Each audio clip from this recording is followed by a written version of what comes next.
Hello বন্ধুরা, প্রত্যেক দিনের মতো আজকে শনিবার তোমাদের সামনে দুপুরবেলা দেখো খাবার নিয়ে বসে গেছি। আজকে শনিবার করেছি খিচুড়ি সব সবজি দিয়ে। আজকে আর শুধু এমনি করিনি, সব সবজি দিয়ে ছোলার ডাল, মটর ডাল, মুগের ডাল, তারপরে টমেটো, আলু, ক্যাপসিকাম, বিন, ক্যাপসিকামটা না সরি, কপি, ফুলকপি, এগুলো সব ভেজে দিয়েছি। গরম গরম খিচুড়ি দেখো, ধোয়া ওটা খিচুড়ি।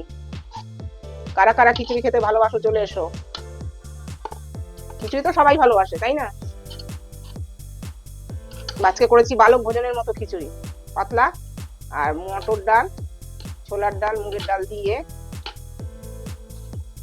দেখো তার সাথে কি কি করেছি। করেছি এটা হচ্ছে পালং শাকের ঘ্যাট, এটাও করেছি সব সবজি দিয়ে, বড়ি টড়ি দিয়ে, এই যে বড়ি। আর এখানে আছে বেগুন ভাজা,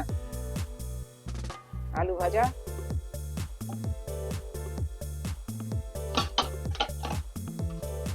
আর এখানে হচ্ছে দেখো বন্ধুরা কষা কষা আলুর দম ধনেপাতা দিয়ে।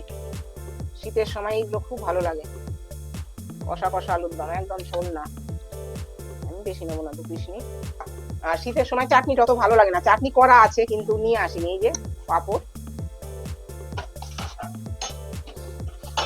আর ছেলে একটু ঘি খায়, ঘি এমনি দেওয়া আছে। গরম খিচুড়িতে একটু ঘি ডালছি দেখো, পুরো জমে যাবে। আমি সামান্য একটুখানি নেবো। দেখো বন্ধুরা আমরা খাচ্ছি। টাটা।